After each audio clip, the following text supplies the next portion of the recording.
Welcome to the Real Film Nerds Podcast. Hello, everyone, and welcome to another exciting episode of the Real Film Nerds Podcast.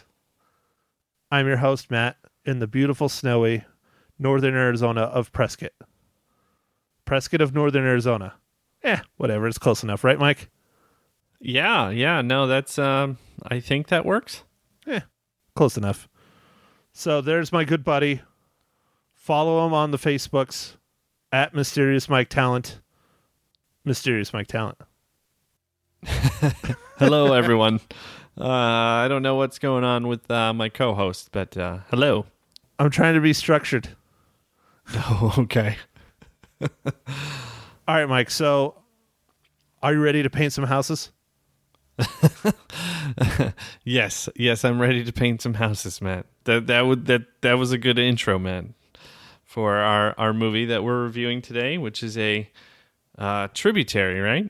Technically, it is a Tributary because it is streaming majoritively on Netflix. It is in the theaters. It is not in any theaters close to me. I think it's only in one theater, maybe two in Phoenix, all of Phoenix. But that is Martin Scorsese's latest 3.5 hour long mob movie, The Irishman. Yes, indeed. The Irishman. All right, so I'll get into the rundown here. The best way I can describe this movie is it's the Notebook for a mafia movie. One character recalling their love of things they did throughout their life working on the job for the mafia. Now, did you tell our listeners that you came up with the description? No, I this is sponsored by at Mike Talent. At Mysterious Mike Talent, yeah. Yes. Yeah. Are you going to go add it to the IMDb synopsis? I think you should. I should try. It was directed, like we said earlier, by Martin Scorsese, written by Charles Brandt. He wrote the book, and then the screenplay was by Steven Zayan. I probably screwed up that name. And then it's starring Robert De Niro, Al Pacino, Joe Pesci, and Ray Romano. See, you got all those names right. What about? Yeah, they're all huge characters. What about Harvey Keitel? He's in it a little bit, but I didn't feel like he even needed to be mentioned. He's barely in it. Oh, okay. He was a boss, though. Yeah, there's a lot of characters I could have mentioned, but I did the main ones, man. Those are the main one, and even Ray Romano's not in it that much. That's true. He's just the lawyer. Jesse Plemons. He doesn't. Yes, Jesse doesn't he's play a barely Nazi. in it. Yeah, dude, he's barely in it. Yes, all those people are in it. I'm sorry, I didn't mention them. I'm just harassing you. I don't care, Mike. You mention who you want. This is your section. All right, Matt. Why don't we talk about the characters a little bit, Matt? What did you think of the character Frank Irish, the main character of the movie? Frank Irish? Yeah. You mean the Irishman? Frank Sheeran, who went by Irish. Oh, yeah. You're right. Dang it. He's a real person. Yeah. So I don't know if he's a character. I guess he's a character in the movie, played by Robert De Niro. Yes. He was good. Yes, played by... Yeah? Well, what's interesting, Mike, is this movie is very historical, but the question is how historically accurate is it? Because this entire movie is based on the novel by Charles Brandt as Frank Sheeran told him the story. The biggest question with this whole movie is how much is really real and how much is not. Well, you got to wonder if Frank Sheeran, or who went by Irish, spun a little bit of, I don't know, optimism on his, he's going to portray himself in a better light than he would have, if it was told from a third-party perspective or from someone looking at his life. Like, if someone followed him his whole life and wrote a documentary or something.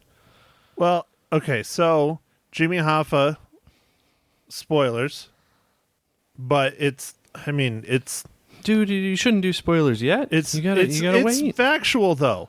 Okay, so all right, one of the hits that takes place in the movie, he takes credit for, but there's no proof.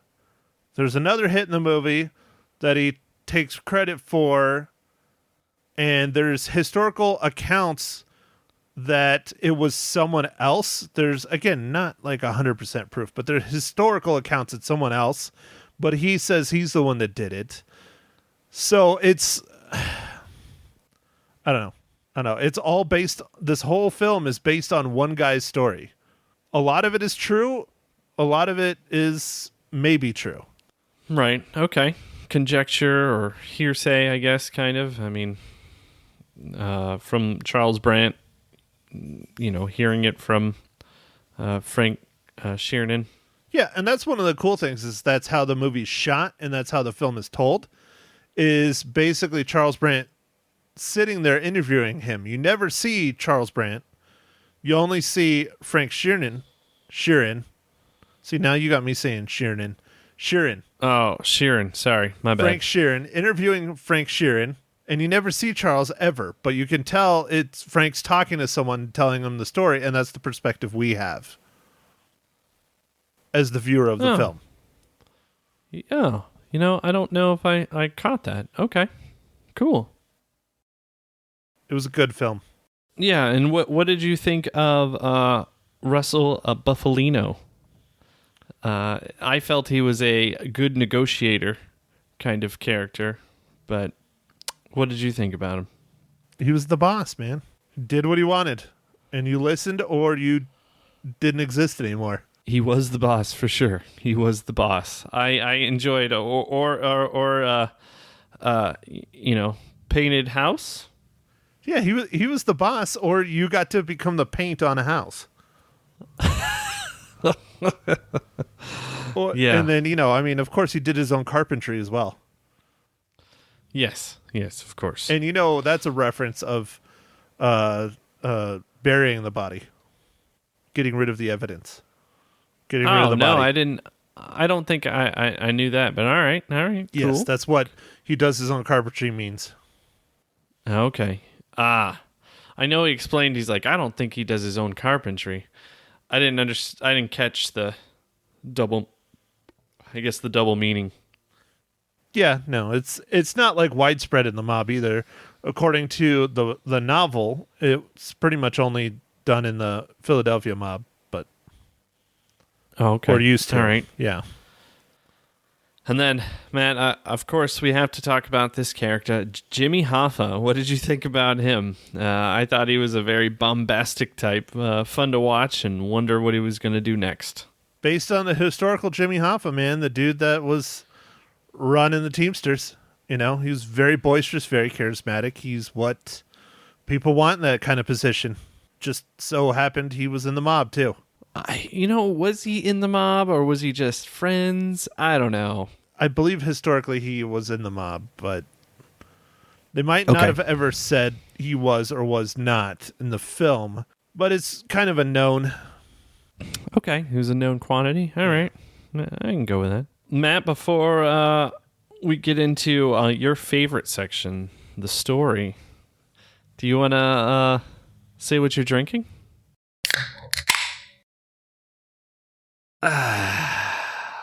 I'm drinking a beer, Mike. What beer? Is it still in protest? Are you protesting? I want to protest, but I don't think it matters. Nobody listens to hear the protest, so it's fine. Right? Okay. I'm drinking the Four Peaks Oktoberfest. Ooh, Four Peaks Oktoberfest. That sounds fantastic. I still have plenty left.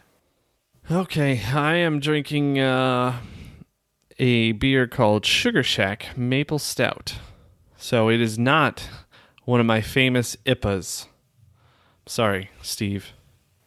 Yeah, you better apologize to Steve. Also, I'm pretty sure if you and I do not rate this film at minimum of 5 reels, that Frankie Lala and my buddy Steve, both coincidentally from Chicago, are going to hunt both of us down and paint our houses with us. Oh, man.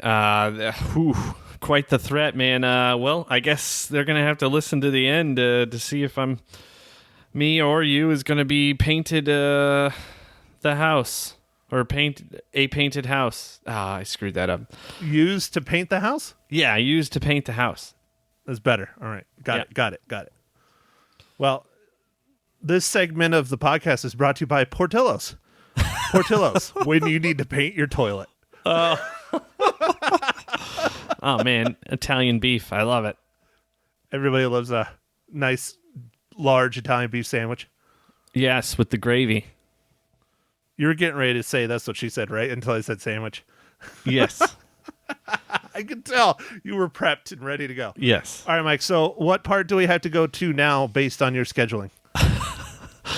All right, man. So let's talk about your favorite part of the movies, and that is beef sandwich? The story. The story. Yes. So lots of dialogue. People died. Yeah. So for me, the story was fine, but if I'm honest, I wanted a little bit more, but I was not able to pinpoint what it was that I wanted, and I kind of did not like the order and the flashback style, but that is a personal preference. So I don't know. You wanted more nudity, right? You wanted to see definitely more nudity, of course. Yeah, there wasn't enough flaccid penis. No, not at all. Never enough for you, Mike. No, and for anyone who's listening who hasn't listened to many podcasts, I have an exception. Exception? You mean obsession yeah. with male flaccid genitalia. So that is why Matt is making fun of me with these flaccid penis and nudity jokes. Jokes. Yeah, they're jokes, Mike. You're laughing so much. I could tell. I am laughing. Hey, so, Mike, do you think they could use the de-aging technology on the flaccid penises like they did on their faces? Yeah. Does that put the foreskin back on? Good question. Yeah, maybe we should put that in a poll. I think you should write a letter. A poll. I was going to say, I think you should write a letter, but no, we'll do a poll. We should write a letter. Does de-aging the penis bring back the foreskin? Well, I guess that depends on how far back you want to go on the de-aging. You know what I mean? Like birth, yeah, it'll put it back for sure, like everybody. But if you go back to maybe 5 or 6, maybe not so much. Maybe even 2, it's probably gone by then. I guess it depends. Yes, yes, I think it does depend. That's one of the things that distracted me was the de-aging. It works well at times. It works really well at times. Other times, not so much. It was a little bit distracting. I was going to talk about that a little bit in the next section. But, not the story? Yeah, not the story, the spoiler section. But since you brought it up, yes, I thought it was a little overused, and I wasn't sure if it was 100% necessary, but then again, I don't know what it looked like without the de-aging. Well, they're all crotchety old guys now, man. All of them. They're all old. Yes, they all are old, yes. The worst for me wasn't even so much the de-aged. It was the part in the grocery store, outside the grocery store, when Robert De Niro beats the hell out of the grocery store shop clerk. Oh, come on, man. It looks like an 80-year-old man beating the shit out of a dude. Spoilers, Matt. Come on. So what? It's not a spoiler. He beats the shit out of a dude. Man, come on. I do what I want. You can't control me. Obviously. See, when you edit, then you can edit all this out. All right. Sure. But how is it a spoiler? He just beats the shit out of a dude. Well, dude, I was going to talk about... least convincing. That was the worst scene. He needed a stunt leg. A stunt leg. Yeah. Yeah, he did. It was bad. It was bad. It was not good. It was not good at all. Okay, so continue with your story rant. Let's go. Did you take notes too? No, you were at home. That's all I got. That was my big thing about the story. Obviously, you had some things, so The story was fine. I don't know. It was a lot of dialogue, lot of dialogue. You know, I think they could have cut chunks of the story out and brought this movie down to a more measurable time frame. I think that's one of the things that's going to work against it, especially everyone that's saying it's going to win all kinds of awards and things like that. I just, I don't know. I know it'll probably hopefully be nominated for stuff, but I think the fact that it's on Netflix and people inherently will not watch it all in one sitting, they'll watch it at an hour at a time or 30 minutes at a time or whatever and get up and wander around and do other stuff is really going to do a disservice to this film. Yeah. Yeah, that's likely to going to be happen because, 3.5 hours. I mean, Matt, if I saw this in the theater, I'd be struggling, man. I'd be struggling because as soon as that movie ended, I'd have to pee like all over the place. So, well, that's why you pee into the empty beer bottles that you bring into the theater with you in a big jacket. Oh, yeah. Yep. That's, of course. What am I saying? That's, yeah. Or your empty Coke cup, right? No, if it's mine, it's no. This is the Harkins cup if it's mine. Oh, yeah, because you can't have pee in my Harkins cup. You have the refillable one. So yeah, I don't wash that thing. You pee in it? Yeah, I'll have to burn it. Mm-hmm. Yeah, we don't want an episode of like Dumb and Dumber, with the police officer. That was funny. Well, I mean, you could always tell the patrons when you leave that the now full beer bottles are beers you left for the cleaning crew. Oh, no, that's just mean, man. That's just mean. Yeah, but it's not like you haven't done it before. I can neither confirm nor deny. All right, Mike. All right. So, speaking of drinking beers and peeing in bottles, Mike, how does The Irishman relate to the Marvel Cinematic Universe?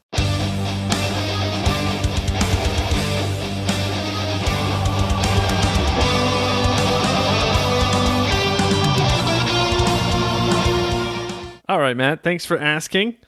And for this movie, it's a makeup department, Caroline Moog. She worked in The Avengers. The original The Avengers, or Captain America the Avenger, or Avengers Endgame, or Avengers Infinity War? Oh, sorry, Matt. Avengers Endgame. Woo! Yes. Everybody worked on that movie. I think I even have credit on that movie. Yeah. Didn't you shoot a picture of America's ass? Of course. I mean, who doesn't like to shoot America's ass? I know. So speaking of Chris Evans, Mike, are you going to go watch Knives Out even though I'm protesting it? Or did you already see it? No, I haven't seen it. I thought about seeing it, but I don't know. What is coming out this week? I don't even know. The whole Thanksgiving stuff kind of threw me through a loop, so I don't even know what day it is. It's daytime? No, it's nighttime. Is it nighttime? Yeah. Okay. And I don't know. I know there's some stuff coming out. I have a movie that I would like to see, but I know you're probably going to want to see another movie, but I want to see the one that I want to see. So. Oh, okay. All right. There we go. So we might have to vote. I mean, I know you really want to see another Black Christmas, Mike. Another Black Christmas? Ugh, I've already seen like 2 of them, man, and they were all horrible. But this Black Christmas does have what's his face from? Oh, hold on, damn it! Pause the pod, Matt. No, I'm not pausing the pod, Mike. I have it here in front of me. Who? It has what's his face? Who? You want me to read off names?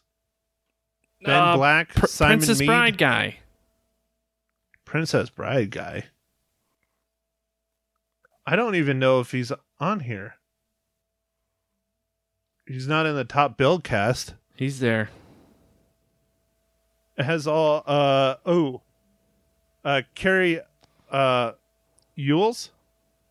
Elwes. No, I don't think. That's the dude from Princess Bride. Is it? And Robin Hood Men in Tights? Yeah. Yeah. I don't think he's from Princess Bride. Is he? Yes, he's from Princess Bride, isn't he? Yeah. He is in a lot of stuff. Yeah. Why did they not have that as one of his top films on IMDb? They have Saw. Oh, well, there it is. There's Princess Bride. Never mind.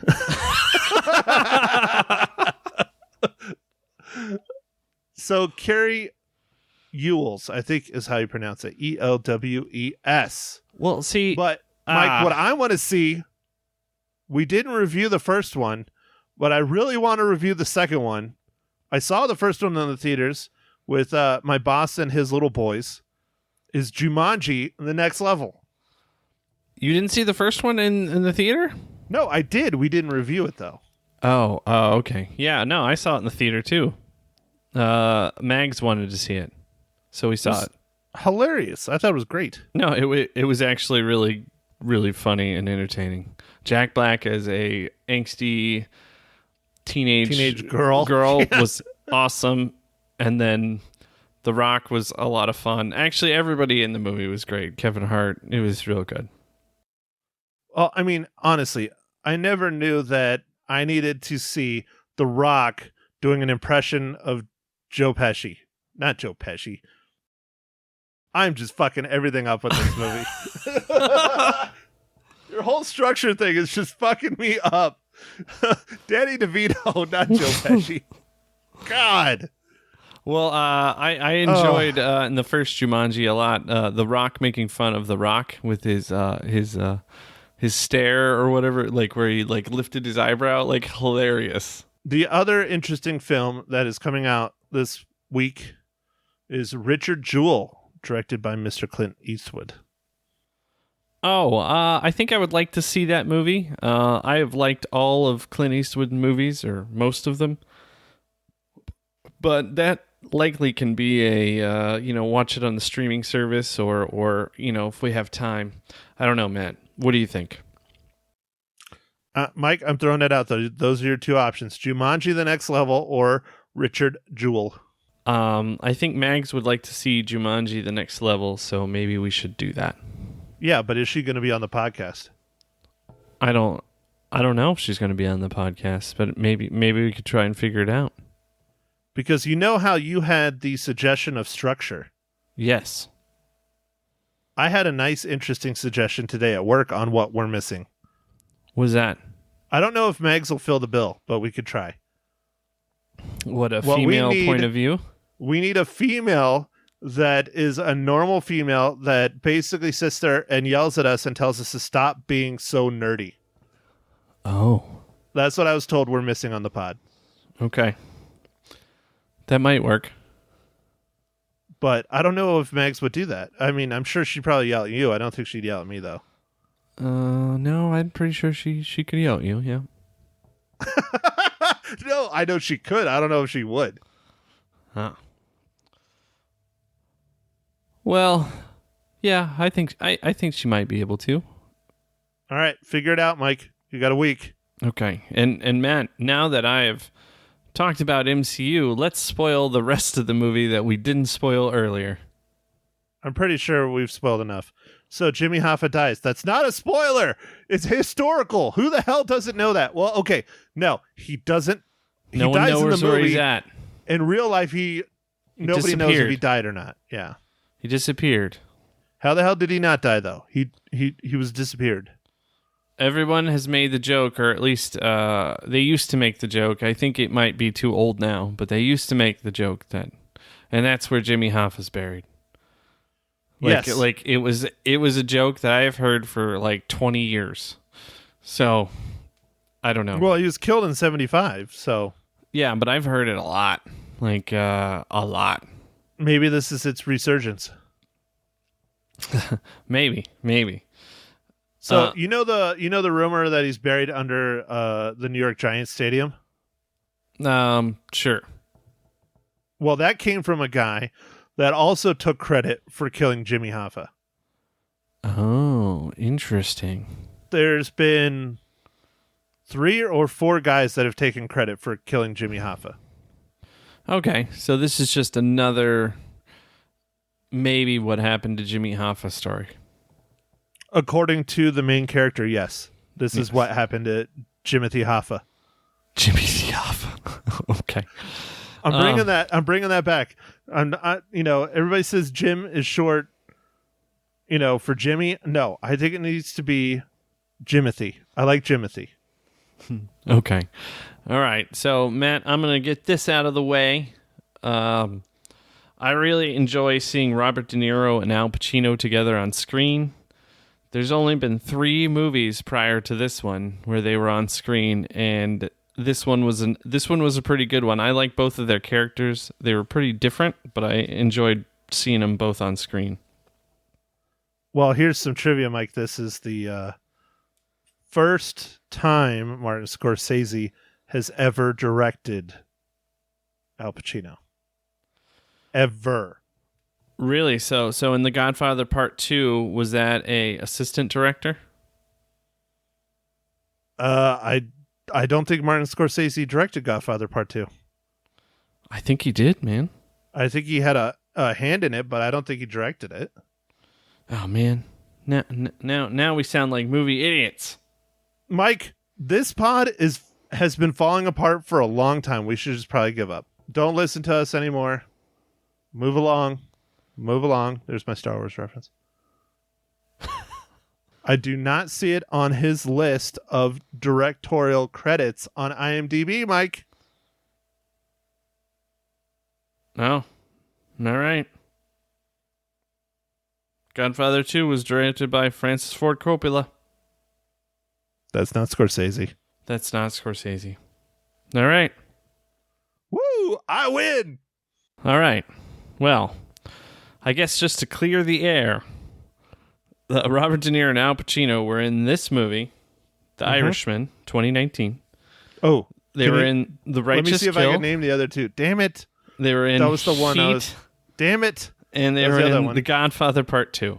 I knew Heat and I knew Righteous Kill. I didn't know Godfather Part 2. Yeah, and the movie, for me, the movie length in this movie was a little long. You mentioned this earlier, Matt. Maybe we could cut back some things. I don't know. I don't want to stay up all night editing it. The movie length, not the pod length. Oh, okay. Yes, I think the movie could have a good solid at least 20 or 30 minutes cut down. Yes, I think a lot of the dialogue and a large majority of the film has earned its right to be there, but I think you could cut like 5 minutes here, 2 minutes there, 3 minutes there, stuff like that, and still have the same equally important and impactful film. Because, I mean, it's long, dude. It is long. Yeah, it is long. Speaking of long, man, there were some long shots in this movie that I did really like. Some of those long, like, panning through different things kind of shots, like, not overdone. Yeah, the one shot. Yeah, not overdone like the Academy Award nominee movie last year that we reviewed, the black and white one. Roma? Roma. Not like also that. Also a Netflix film? Yeah, where it was like, it was just too much. This one, they only had it a few times, and I liked the way that it was used. I thought it was pretty cool. Do you suggest our 3 listeners that are still left to watch this movie on Netflix streaming? Or should they pass it? No, they should watch it. Should they watch it in one sitting? If they can make it, yes. If they can make it. I mean, that'd be a really long dinner. I mean, make sure you have like a 6 or a 12-pack in front of you. 12-pack? 3.5 hours? Yeah, probably. Yeah. Fair enough. That's what? 2 beers an hour? No, that's a 6-pack. Well, it's like 4 beers an hour. Yeah, that's about right. Yeah, every 15 minutes. Yeah. So do you think they should hunt down a movie theater and see it in the movie theaters if they can? I think what you're saying, Matt, where you would pause it and go do something else, would be negated if you went and saw it in a movie theater. So that would be good. You'd have to sit through the whole thing and no interruptions, and it'd be more impactful. It would maybe. I mean, yes, it most likely would be a better sound system than your home setup. I guess if it's around and you're a Scorsese fan, do it. My brother-in-law paid $30 to see this movie in the theater. Why was it $30? Because one of the theaters in Phoenix that had it is that fancy weird-ass theater with like sleeping pod things and all that crap. Sleeping pods? That sounds interesting. Like, is that where your new nephew was made? I don't think so. What new nephew? I don't have any new ones. I've had the same ones for years. Just saying. You said what sleeping about your pods. new nephew? Is that where yours is made, huh? I thought you were saying sleeping pods. Just saying. No. My sister didn't go with him. Is that if that's what you're trying to imply? Oh, okay. Yeah. No, my sister did not go with him. He shared a sleeping pod with someone else that he never met or knew, which must have been interesting. I hope it was a really smelly dude, because that would have been hilarious. Sleeping pod. All right. I don't know anything about these, Matt, but I'm just going to trust you in that it's an interesting experience. Yeah, I bet it was. I don't know if it was worth $30, though. I mean, think about it. That's 2 months of Netflix. I did. One of my coworkers went and saw the new Godzilla movie on 4DX, which is like the rumbly seat. Yeah, the 4D. Yeah, and it costs like $25. Yeah, but it sprays shit in your face and it shakes your ass and it like shakes real good, good. Yeah, I don't know. Was it a female that went? No. Oh, that's right. You don't work with women. I forgot. True.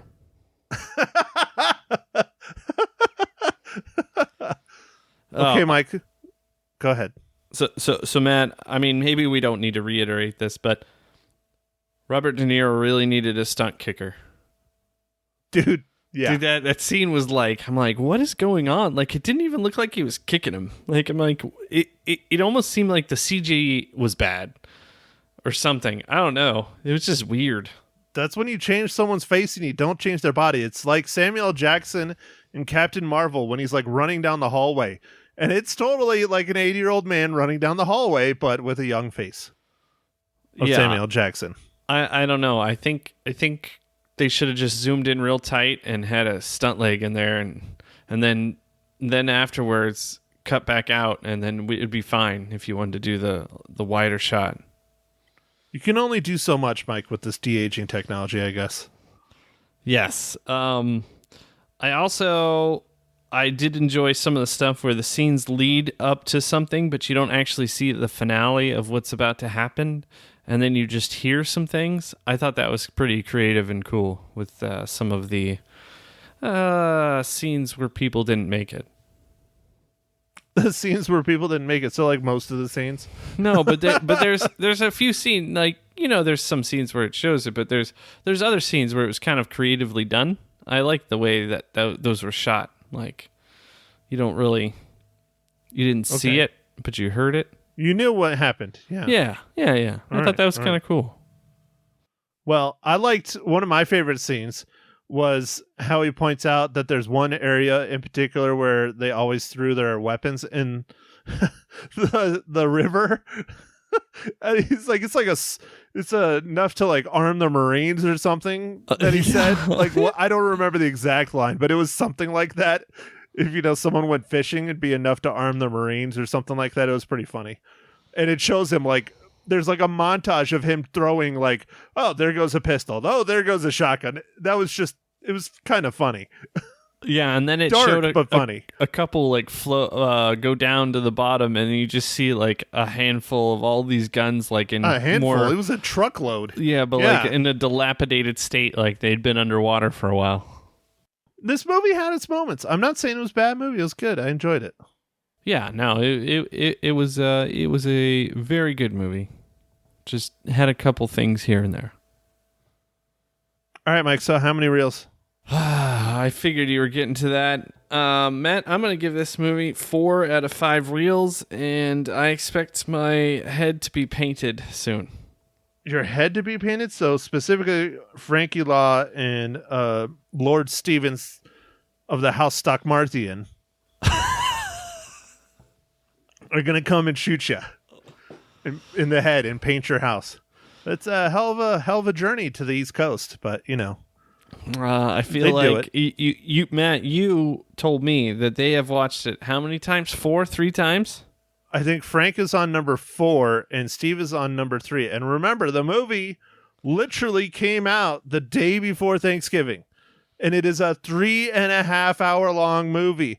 3 times is 15 hours. No, 9, 10, 11. Yeah. 15, 11. What's the difference? I rounded up a little bit. Close enough. It's a lot of time watching one movie. And I get criticized for how many movies I see to do the podcast. I'm like, I see one a week. I don't think it's that bad. Wow. Yeah, no, that's a lot, man. That's a lot. I'm sorry, Steve and Frank. I'm sorry. I only got a 4 reels out of 5 on this one. Well, I enjoyed it equally as much as you did, Mike. I give it 4 out of 5. I think it's a good movie. It is worth a watch for sure, but I don't think it's Martin Scorsese's best work. I really like Goodfellas. I really like Casino. I really like The Aviator. I really, really like Departed. He's done a lot of incredible, incredible films. And I'm not saying this is a bad one. I'm not. It is a very good one. I just think he's done better. Yeah, I agree, Matt. It's a great movie, and it's just not as good as some of the other ones that we've seen. And I don't know. Maybe it was too long. I don't know. I can't quite pinpoint it, but it's still a really good movie. Like, everything's really well done. Like, this isn't a bad movie. There's not anything I can just put my finger on. That's, I don't know. That's for me. I don't know. Maybe it's just because he's done so many great movies. Yes. It's probably a weird sensation to have all these great movies to be compared against, and you're always trying to outdo your own work. Yeah, I mean, Wolf of Wall Street was amazing. Oh, yeah. Shutter Island. Great. Yeah, Shutter Island's good, yeah. Gangs of New York.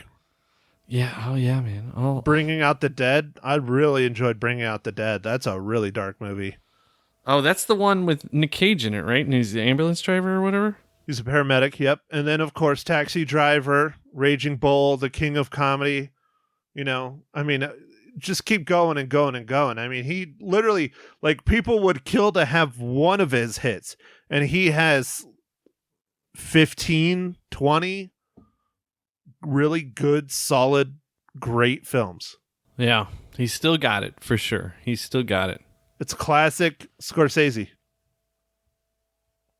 All right, Mike. So next week, Jumanji. What is the official title of the new one? Like The Next Level? Yeah, I think it's Jumanji: The Next Level. Or do you want? We already talked about it once, but I mean, we can see the other one. But I just think Jumanji will be more fun, and it'll make Mags happy, and then you can force her to be on the podcast, like you keep talking about. Yeah. So Jumanji, The Next Level, and then after that, like, what are we gonna do the next week? There's not anything coming out, right? No, there are no movies coming out the week of December 20th at all, and I swear I am not seeing a movie twice in one night back to back in the theater on December 19th. No, you're not. I mean, there's nothing about like some space thing, space opera, space sci-fi thing. No, I didn't think so. No, we'll go see Bombshells that week. Okay. God, dude, that movie's gonna get freaking destroyed, man. Look at the movies that Star Wars: The Rise of Skywalker's up against that week. There's only 3, at least, that I see on the list here. Bombshells 1, Cats is the other. I mean, they're just gonna get destroyed. It's gonna be sad. I do want to see Bombshell though, because I mean, it is freaky how accurate Charlize Theron looks. Like, it is freaky. Okay. And then the week after that, I know what I want to see that week. Yeah?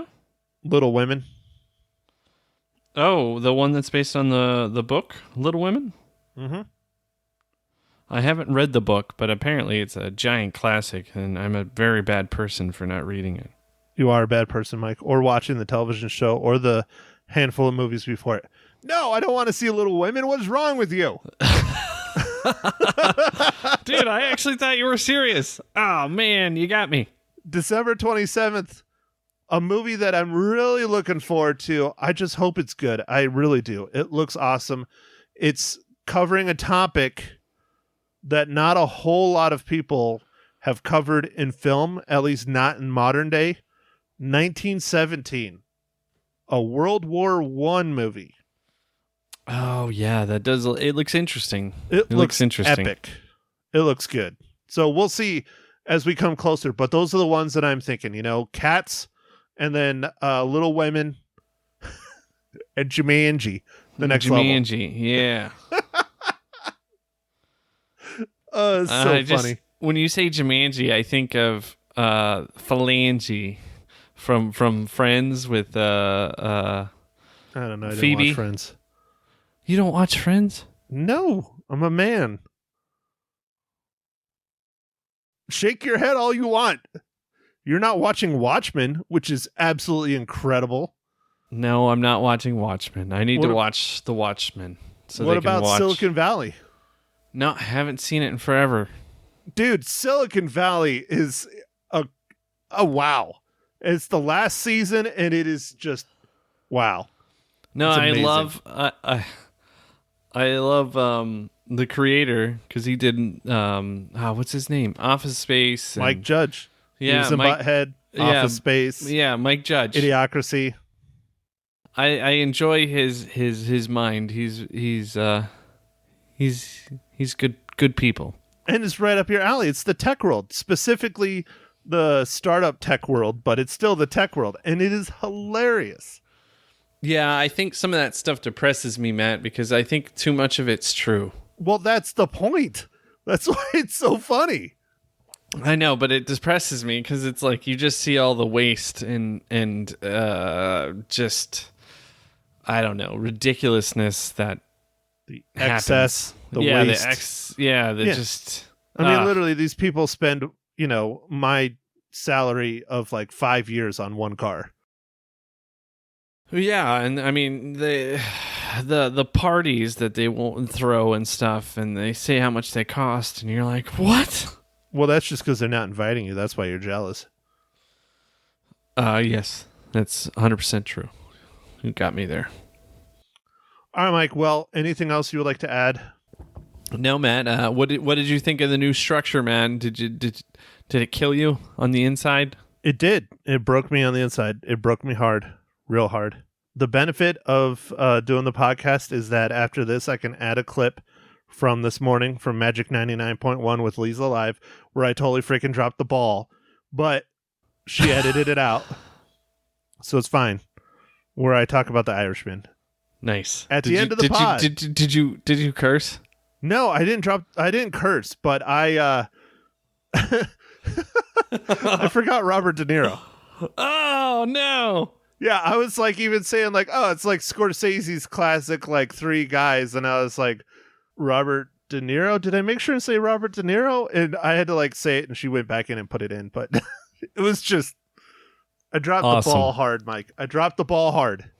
It's okay, man. I know what you're talking about. I didn't sleep well. I'm sorry. Yeah. Too much snow? Yeah, that's it. It's not me worrying about the fact that half of my roof is probably laying in my yard covered with snow, but that's fine. Did your roof really blow off in the storm? Oh, dude, I'm dead serious. I think a part of it did. It was vicious. The what tree was in my storm backyard, like, dude? Huh? What was the wind like? 50, 60 miles an hour. Sustained? I don't know about sustained, but it was pretty rough. That's what they were clocking it at. Oh, right. So it's kind of like a hurricane.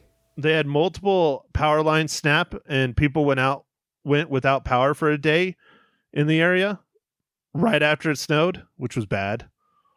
Yeah, it's kind of like a hurricane. I mean, not the snow part, but the 60 mile an hour winds. Just like a hurricane, but without the snow. Yeah.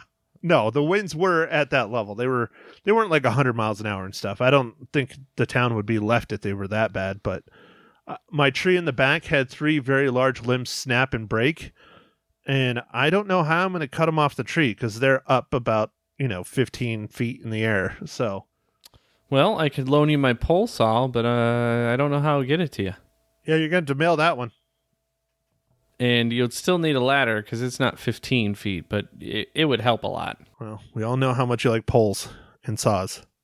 Mm-hmm. Especially the poll about the de-aging of the flaccid penis that I'm going to have to put on the Facebook. Yep. Circling it back, Mike. All right. Yeah, de-aging flaccid penis. Does it get the foreskin back? All right, man. So I guess on that colorful note, I think... Or not colorful, because, unless you're tanning, it's not going to be real colorful. Yeah, I guess fleshy tone note. Let's let's end this podcast and catch us on the next pod and follow us on the socials, Facebook, Instagram, Twitter, and all right.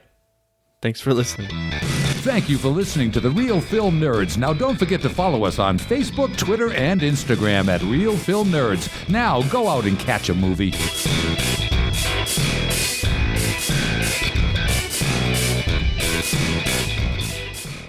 Joining me in studio now on Magic 99.1, Matt Henshaw from the Real Film Nerds podcast. Good morning. Good morning, Lisa. How was your holiday weekend? It was great. How was yours? Mine was fabulous as well. No Perfect. light parade, though. No light parade. I know. That was probably a good call. Yeah, with all the It'd snow have been and the so cold. Yeah, for sure. So everybody stayed in and watched movies over the weekend. I'm sure you saw at least one. What'd you see? Well, the biggest release that came out last week over Thanksgiving holiday was released the day before Thanksgiving, and it was not in the theaters. Well, it's in the theaters, limited release. Okay. The Irishman. The Irishman. Now, where do we catch that? On Netflix? It is on Netflix. It is Martin Scorsese's latest gangster film. And how was it? I enjoyed it. Did you enjoy it? I don't know if it's his best film ever. A lot of people are praising it as a masterpiece. I don't know if I would go that far. It is a really, really good film. I do suggest watching it. If you can see it in the theater, it'd probably be better. It's going to be tough seeing it in the theater. There's only a handful of theaters across the entire country that even have it. So watch it on Netflix, but do yourself a favor and try to watch the whole thing straight through. It's long. Okay. It doesn't feel as long as it is, but it is long. It's 3.5 hours. Holy smokes. Yeah. Why do you think they released it on Netflix and not in the theaters? Scorsese got the most money from Netflix, I believe is what it is. And there's a lot of de-aging in it. There was a lot of money put into it. Yeah. You could tell. But it's your classic Hollywood stories. It's dialogue heavy dialogue, and it's fantastic. It's really well done that way. It's how movies used to be done. It's, classic Scorsese, but it's the first time Scorsese's worked with Al Pacino, which was awesome. He plays Jimmy Hoffa in it, which nice. You couldn't have cast better. Right. And then it's his 3, classic gangster people. It's Robert De Niro, Joe Pesci, and of course I'm blanking on the third name. Well, that's okay. That is Harvey Keitel. There we go. Wow, There's another what a cast. You're not kidding. I haven't heard a whole lot about this film. Was there a lot of advertising going into it? Not on TV. No. It's being pushed everywhere else, like on reviewers and YouTube people and things like that. It's Netflix, so it's going to hit like real hard this past weekend and maybe this next week, and then you're not going to hear about it again for a while. Right. But it's a long one. Okay. It's a long one, but it's very well done. And it is, if you liked Goodfellas, if you like Casino, well worth a watch because this is supposed to be a companion film to that. Okay, I'm going to definitely watch it. How many reels you giving it, Matt? I give it 4 out of 5 reels. 4 out of 5. That's awesome. Yeah. Okay, excellent. You guys can catch Matt's podcast, the Real Film Nerds podcast. When does it come out? Fresh every week? I usually do Wednesdays. When I do one pod. We've toned it down thanks to me being busy with work and other work, and my buddy, my co-host, is busy. So we try to do 2, but we had to cut back to Wednesdays. Okay. So usually Tuesday, Thursday if we're doing 2, Wednesdays if we're doing 1. Awesome, Matt. Thanks for coming in. Thanks, Lisa. You're welcome.